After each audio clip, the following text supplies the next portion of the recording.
বাড়ির একমাত্র রোজগার করার মানুষ আজ অসুস্থ, তাই বাধ্য হয়ে স্ত্রীকে বেরোতে হয় মানুষের দাঁড়ে দাঁড়ে সাহায্যের জন্য। কিন্তু কিছু মানুষ তাকে সাহায্য না করে খারাপ প্রস্তাব দেয়।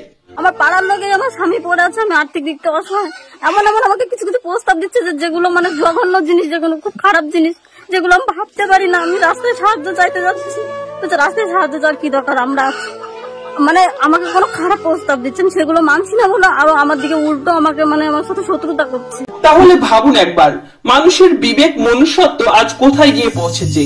অবশেষে মুখ খুললেন তার বড় মেয়ে। আপনাদের কাছে আমার একটাই অনুরোধ, দেখুন আমার তো এখনো বয়স হয়নি, আমি পড়াশোনা করছি, দয়া করে কেউ এভাবে বিয়ের জন্য হ্যারাসমেন্ট করবেন না, এগুলো ভালো লাগে না। আসলে একটু পড়াশোনা করছি, একটু করতে দিন, এখনো তো আমার বিয়ের বয়স হয়নি, তাই না? তোমার বয়স কত এখন? এখন আমার বয়স 17। দারিদ্রের সংসারে 3 মেয়ে, বৃদ্ধ বাবা সেও হাঁটাচলা করতে পারে না। বাড়ির একমাত্র রোজগার করার মানুষটার হয়েছে মরণ ব্যাধি, স্ট্রোক এবং প্যারালাইসিস।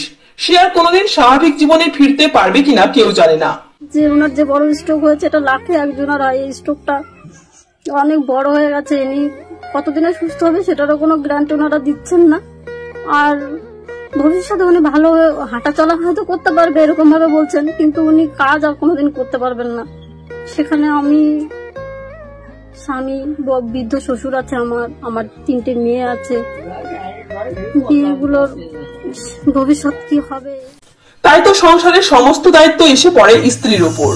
অসুস্থ স্বামী কেঁদে কেঁদে জানাই, এই হতভাগী না থাকলে আমি বাঁচতাম না, সে আমার জীবনের থেকেও দামি। হতভাগা না থাকলে আমি আসি এই মতো আসবো, এই হতভাগা অন্যায় করলো আমার ভালো, আমার না থাকলে আমি বাঁচি আসতাম না।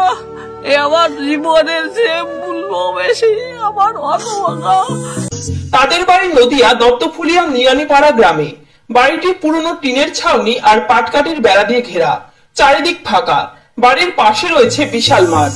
তাই তো মেয়েদেরকে নিয়ে সবসময় ভয়ে ভয়ে থাকেন রানু মণ্ডল নামের এই অসহায় মা। আমার ঘুম আসে না, আমি সবসময় আমার মানে রাত জেগে থাকতে হয়। মেয়েগুলো ঘরে আছে, ফাঁকা ঘর বাড়ি, বলা যায় না মানুষের কার মনে কি। এমনি তো অনেকভাবে আমি অনেক হেনস্থা হয়েছি, আমি অনেক রকম কথা শুনেছি, যে মনের মধ্যে একটা ভয় যে মেয়েগুলোকে আমার মানে সিকিউরিটি ভাবে আমি মেয়েদের জন্য অনেক সময় আমার ঘুম উড়ে যায়, যে আমার এই ঘর বাড়ি তো চারিদিকে খোলামেলা।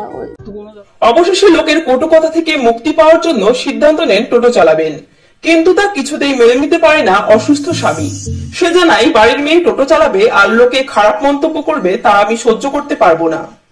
আমার ঘরে বউ, আমার বউ ঘরটা কেমন লাগবে এই যা বলে বুড়ো দিন যাবে না, দুঃখই লাগে শুধু।